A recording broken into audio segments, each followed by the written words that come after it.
지금 20년 동안 380조를 썼다. 그 돈을 썼음에도 불구하고 계속 떨어졌다는 것은 결국 을 잘할 수 있는 환경들을 만들어줘야 된다는 거예요. 굉장히 제한적인 MZ 세대들이 어떻게 숨을 쉬고 살겠습니까? 어떻게 아기를 낳아요? 이거는 굉장히 본능이고 합리적이고 효율적인 의사결정의 결과예요.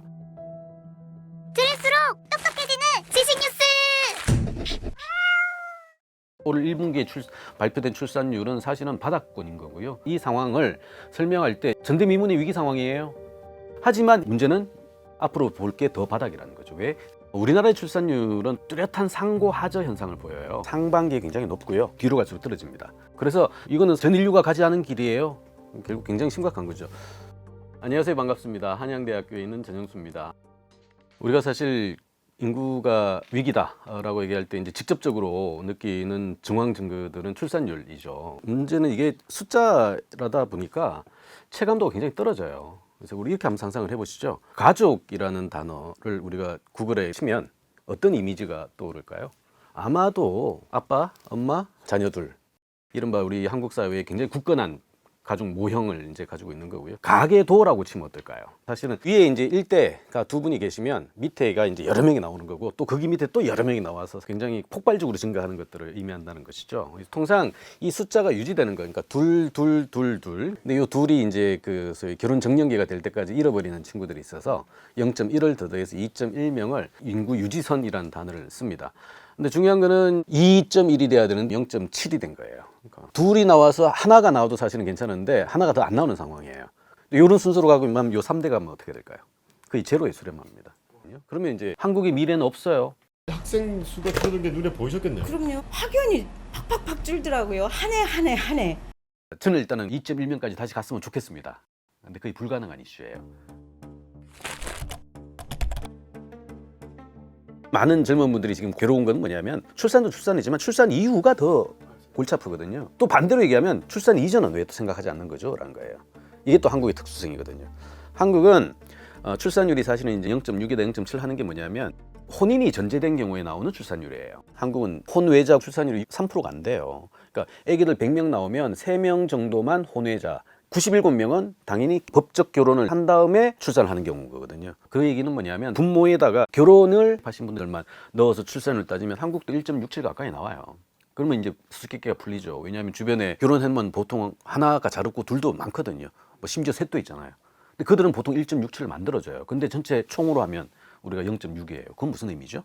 혼인을 안 줘. 그렇죠. 혼인을 안 하는 거거든요. 출산의 모수를 늘리려면 혼인의 모수를 늘려야 돼요. 근데 문제는 결혼 허들이 굉장히 높지 않습니까? 그러다 보니까 조건을 못 갖춰서 입구에 닿지 못하는 친구들이 굉장히 많은 거예요. 집값도 사실 만만치도 않고 하다 보니까 이제 사실 조금 꺼려지는 거죠. 사실 저출산이 뭐 한국만의 현상이 아니거든요. 전 지구적인 현상이에요. 특히나 갈수록 지금 빨라지고 있습니다. 보통 한 EU나 OECD 평균 출산율이 한 1.6명 수준 돼요. 그러니까 얘네들 한 두세 대에 걸쳐가지고 그래도 떨어지긴 떨어집니다만 완만하게 이렇게 떨어져서 1.6까지 떨어졌죠. 이것도 사실 위험한 징후입니다. 근데 한국은 여기까지 굉장히 좋았어요. 좋았는데 여기 쑥 이렇게 떨어져서 지금 이걸 곱하기 2를 해도 이걸 못 따라가는 0.8이어야 곱하기 하면 1.6이 나오잖아요. 근데 0.7까지 떨어졌다는 얘기는 이미 그들보다 훨씬 빠른 속도로 떨어지고 있는 상황. 즉 우리끼리의 비포 애프터 과거와 현재로 비교해도 말이 안 되는 숫자로 떨어진 거고 비슷한 현상에 놓여 있던 다른 국가랑 비교를 해도 한국은 굉장히 독특한 뭔가가 있다. 그래서 숫자로 생각하면 체감도나 위험도가 굉장히 낮고 뭐 나랑 무슨 상관이 있겠어라고 할지는 모르겠습니다만 이건 나랑 상관이 없는 게 아니고요. 나의 미래와 직결되는 이슈들이 출산율이라는 0.6, 0.7의 의미가 바로 거기 안에 녹여져 있다라고 얘기를 하시는 게 옳을 것 같아요. 사실 한국 사회뿐만 아니라 인류의 역사가 그래요. 출산의 동기들은 굉장히 다양합니다.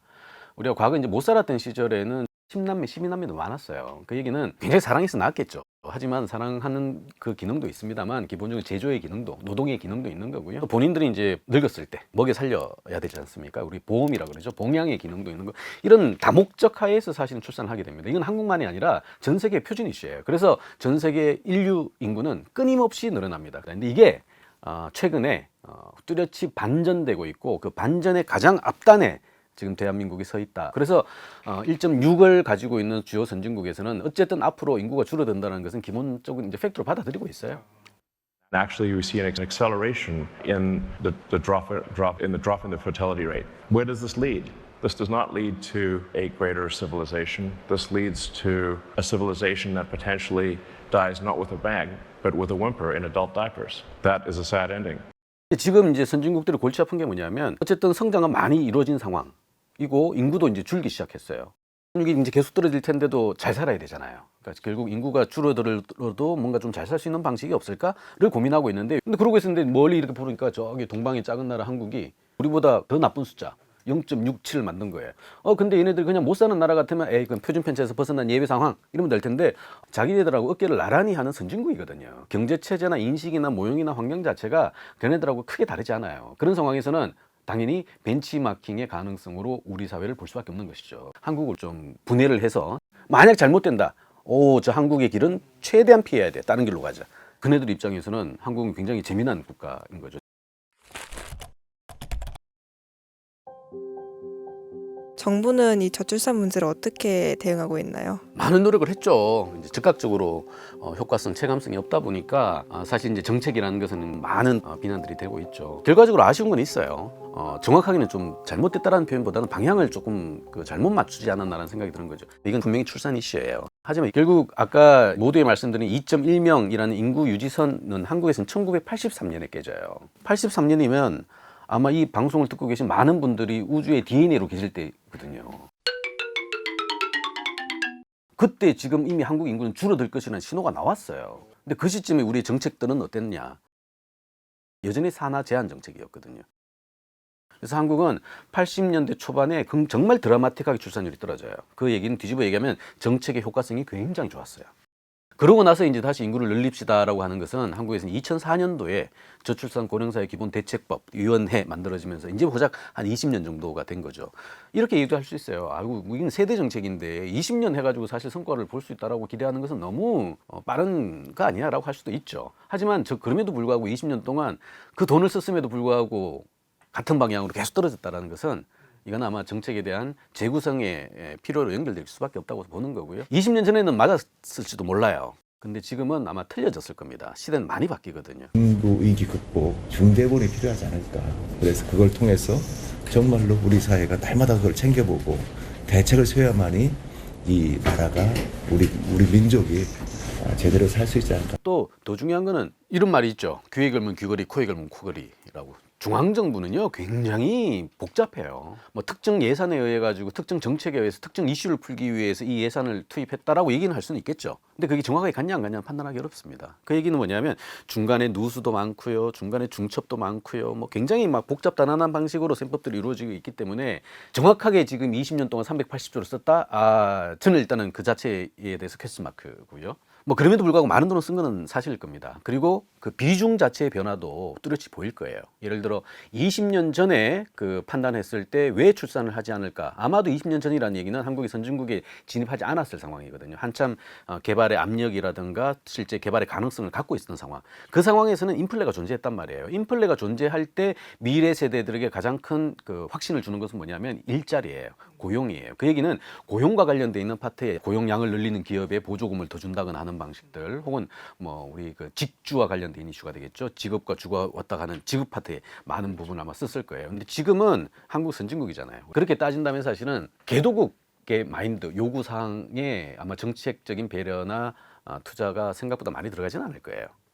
이제 선진국형으로 많이 전환이 될 겁니다. 대표적인 게 뭐냐면 바로 과도하게 비싸진 이 주거비 같은 것들이에요. 얘긴즉슨 많은 사람들이 가족을 구성하고 싶어도 안정된 주거와 관련돼 있는 둥지가 확보되지 않으면 뭐 어지간한 상황에서는 사실은 의사결정을 내리지 않아요. 그런 점을 아마 정부도 이해를 하고 있는 거고요. 그런 차원에서 아마 주택과 관련돼 있는, 주거와 관련돼 있는 예산이라든가 비중이라든가 혹은 여러 가지 어떤 가중치라든가 이런 것들이 조금 더 강화가 됐을 겁니다. 그런 점으로 놓고 본다면 시대 변화에 맞게끔, 즉 욕구의 변화에 맞게끔 정책들도 어쨌든 변화는 하는데 약간 속도와 범위와 규모가 조금 아쉽다는 거는 뭐 또 사실인 것 같아요. 휴직 관련된 거나 다른 부분들도 더 보완이 되어야지 단순히 1억으로 마음을 바꿀 것 같지는 않아서 저는 반대하진 않지만 그것만으로는 좀 미비하다.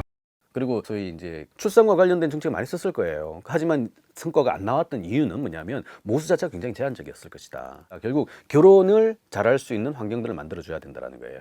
결혼을 하려면 이제 조건이 딱 두 가지가 있죠. 일단은 근로소득이 장기 안정적이어야 되고요. 두 번째, 내 집과 관련되어 있는 안정성이 있어야 되는 거예요. 이 두 개가 사실은 미안한 얘기지만 MZ세대에게는 굉장히 확보하기가 어려운 과정이 된 거죠. 왜? 선진국이거든요. 필요한 정책 수요가 높은 것이 바로 일가족 양립의 강화라고 결론을 내리게 되었습니다. 그러니까 이게 개도국 때는 이 둘을 만드는 게 별로 어렵지 않아요. 저를 포함해서 많은 중년의 그 아저씨들 같은 경우에는 가진 거 아무것도 없지만 결혼을 했거든요. 이유는 오늘 비록 가진 게 없어도 1년 후, 10년 후에는 자연스러운 인플레만큼의 소득 증가는 기대했거든요. 인플레만 있나요? 당연히 자산 소득과 관련돼 있는 굉장히 큰 축적의 기대가 있었단 말이에요. 이런 게 있다 보니까 사실은 당연히 위험한 카드임에도 불구하고 자연스럽게 결혼을 할 수가 있었고 그 과정 안에서 안정적인 고용과 안정적인 주거와 관련돼 있는 방식을 만들어낸 거예요. 그러다 보니까 가족하면 4인 가족의 모델을 만들어낸 거죠. 근데 지금 계신 분들은 잠재 성장률 자체가 지금 1%대예요. 이게 거의 만들어지지 않는 파트거든요. 또 더 중요한 거는 이 상황 판단을 할 수 있는 것 정도까지 굉장히 똑똑해졌어요. 상황 판단 능력도 좋은데 먹고 살기가 힘들어요. 그럼 결과는 뭘까요? 당연히 출산이 낮아질 수밖에 없는 것이죠.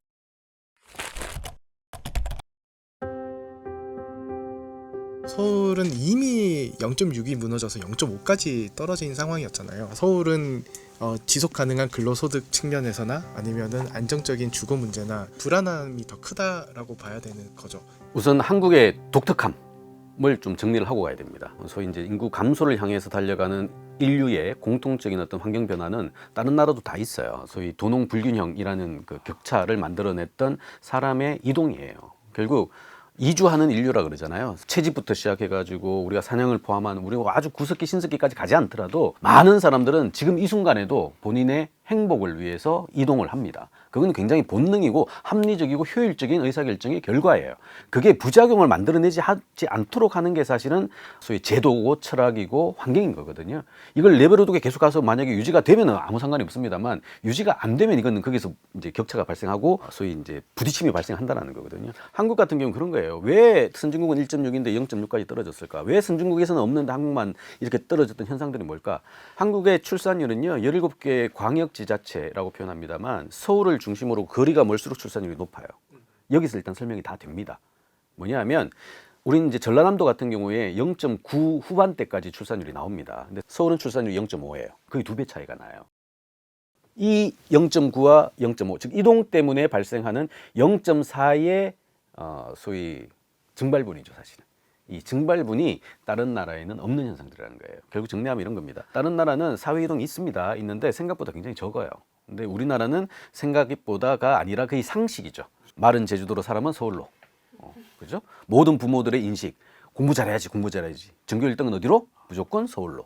다른 나라는 이런 게 없어요. 없다 보니까 사실은 지역별로 편차를 보이는 출산율이 사실은 평균을 같이 관리를 해주는데 한국은 평균을 갉아먹는 방식으로 자꾸 끊임없이 이동하는 거. 또 그 이동을 또 뒷받침하는 서울만의 공고한 또 비교 우위들이 뚜렷해지니까 바보가 아닌 이상은 서울 와야 되는 거거든요. 근데 서울의 공간이 어떻습니까? 고밀도 공간이고 굉장히 살기가 힘들어요. 출퇴근하면서 여러 사람을 만나고 내 사는 것도 바빠가지고 뭐 연애 생각도 별로 없는 친구들도 많고 근데 그런 공간에서 핍박 경영을 할 수밖에 없는 거고 아까 얘기한 자산이나 근로소득이 굉장히 제한적인 후배들이 이 MZ 세대들이 어떻게 숨을 쉬고 살겠습니까? 그런데 어떻게 아기를 낳아요? 이런 식의 결론들이 자연스럽게 연결되는 거거든요. 그러다 보니까 한국에서는 특히나 서울에서는 출산, 이거는 지옥, 뭐 이런 식의 굉장히 나쁜 수식어들이 같이 전제가 되지 않습니까? 가족과 출산과 자녀는 행복이라는 단어를 직결시키는 가장 중요한 모태가 돼야 되는 거죠. 근데 이게 한국에서는 이게 가족, 출산, 이게 전부 다 하나같이 자기 뒷덜미를 잡는 굉장히 불리한 방식으로서의 재료가 되는 거예요. 그런 상황에서 더 똑똑해진 친구들이 가족을 결성하지 않는 것은 너무나 자연스러운 현상들이죠. 물가는 계속 오르는데 월급은 좀 고정적인 게 있다 보니까 혼자 살기도 너무 팍팍하니까. 초저출산이랑 맞물리면서 이게 한국의 경제 어떻게 좀 연관이 있나요? 기본적으로 생산의 여력은 요소가 투입돼야 됩니다. 그 요소의 가장 중요한 설명력을 가지고 있는 근원 변수가 노동인 거거든요. 바로 출산과 관련되어 있는 신규 공급 인원인 거예요. 우리 생산의 3요소 있는 얘기 많이 들어봤잖아요. 생산을 하려면 투입이 돼야 돼요. 근데 투입의 가장 큰 근거가 노동이거든요. 그러다 보니까 거대한 인구들이 만들어내는 생산과 관련되어 있는 엄청난 잠재력들, 이게 이제 고도 성장의 근원이 되는 거고요. 또 그분들이 끊임없이 소위 세금을 내고 재정을 쌓아줬던 걸 가지고 또 자본을 배분하는 과정에서 굉장히 큰 에너지로 쓸 수가 있는 거고요. 그런 것들이 서로 맞물려 가지고 사실은 짧은 시간에 고도의 압축 성장들을 완성을 한 거예요. 결국 그렇다면 인구는 경제예요. 그리고 이 경제는 결국 미래하고도 같이 연결됩니다. 생산 가능 인구가 생산만 하다가 끝나는 건 아니거든요. 생산이 있으면 당연히 소비도 있는 겁니다. 즉 생산과 소비의 합이 우리의 부가가치의 총량이라면 인구가 만들어낸 이 파급력과 영향력은 거의 절대적이다라고 볼 수가 있는 거죠. 근데 이제 한국은 생산의 3요소라고 얘기하고 있는 노동이 일단 줄어들기 시작했어요. 노동이 줄어들면 자본도 줄어들게 돼 있거든요. 자, 이제 노동 우린 줄어들어요. 그럼 어떻게 부가가치가 늘어나죠? 라는 딜레마가 아마 전 세계에서 지금 굉장히 골칫덩이거든요. 노동 자본이 줄어들면 땅 팔아가지고 할까요? 토지 노동 자본이라고 얘기했는데 토지는 설명이 없거든요. 아니면 가능성 있는 기술 정도가 있는데 이게 사실은 R&D 비용이 많이 들지 않습니까? 상상력의 영역은 돈이 많이 들거든요. 근데 한국은 R&D 비용 없이 그냥 그대로 리버스 엔지니어링이라고 해서 역기술이라고 표현하는데 그냥 그네들 가져왔던 거 그대로 갖고 와서 분해해서 그냥 만들어서 뚝 하면 되는 구조인 거예요. 대표적인 게 일본 같은 사례를 따라간 거예요. 우리가 지금까지 이렇게 두세 대 만에 고도 성장을 한 것은 기본적으로는 우리보다 앞서서 이 길을 걸어왔던 선진국의 모형들을 후발자가 돼서 그대로 추격하면서 얻었던 이득들이에요. 하지만 지금은 과거 한국이 후발자의 이득을 누렸던 이 상황이 지금은 완전히 이제 역전됐다. 상황이 전환됐다라고 이해를 하시면 되고 그런 점에서 2.1명 이상의 끊임없는 후속 인구가 공급될 거란 전제하에 만들어진 첫 번째 조세제도, 두 번째 끊임없이 세대 부조형이 전제가 되어 있는 복지제도, 이 두 개가 자연스럽게 맞물릴 수 있을 정도로의 산업제도, 경제 모형들, 교육도 마찬가지죠. 그러니까 이런 것들이 사실은 다 이렇게 소리 소문 없이 다 연결이 돼가지고 자연스럽게 한국 사회라는 것을 완성을 시키는 거거든요. 근데 이 첫 번째 출발 자체가 이미 이제 훼손되기 시작했어요. 노동 감소, 즉 그 세대 부조형으로 구조가 되어 있고 설계화가 되어 있는 것이 흔들리는 과정. 출산율이 0.6, 0.7까지 떨어졌던 전대미문의 이 사태가 사실 빚어낸 결과다. 그러면 이제 뒤가 다 어긋나기 시작합니다. 뭘 하긴 하는데 안 나와요. 이런 현상들이 계속해서 이제 벌어지고 있는 것이죠. 그렇다면 우리가 가야 될 앞날은 어떻게 될 것인가? 만약 지금 그대로라면이라는 전제가 붙는다면 미안한 얘기지만 반등은 불가능하다. 실제 우리가 인구 문제는 별로 고민 안 하잖아요. 반짝 이제 통계가 나올 때만 어우 막 난리 났어요 이러는데 나라 밖에서는 지금 한국 걱정을 굉장히 많이 하고 있어요. 결국 정리하면 이런 겁니다. 한국은 적어도 인구 문제와 관련해서는 전 세계에서 제일 앞에 와 있는 거예요. 아무도 가보지 않은 길은 사실 뭐 아니면 도거든요. 첫 번째 펭귄, 퍼스트 펭귄이라고 그러잖아요.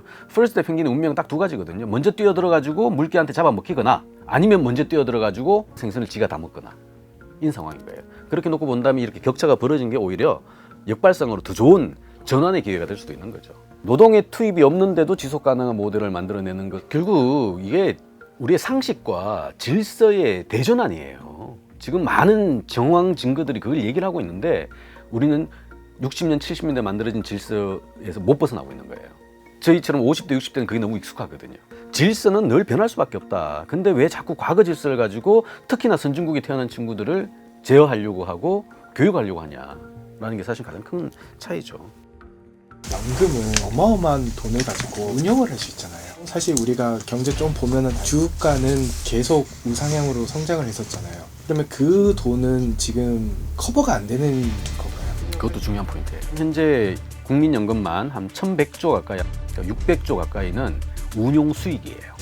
우리가 그 연금이 고갈된다라고 하는 거는 한국의 독특한 임금 체제 때문에 이런 문제가 발생을 해요. 지금 90년대를 경험한 70년대생 한국 사회의 많은 문제를 풀 수 있는 마지막 집합점이자 새로운 돌파구의 넛지가 될 수도 있다는 거죠. 이들이 그나마 현역에 있을 때 구조를 바꿔주는 게 충격도 덜하고 자연스럽게 연착륙을 할 수 있는 구조예요.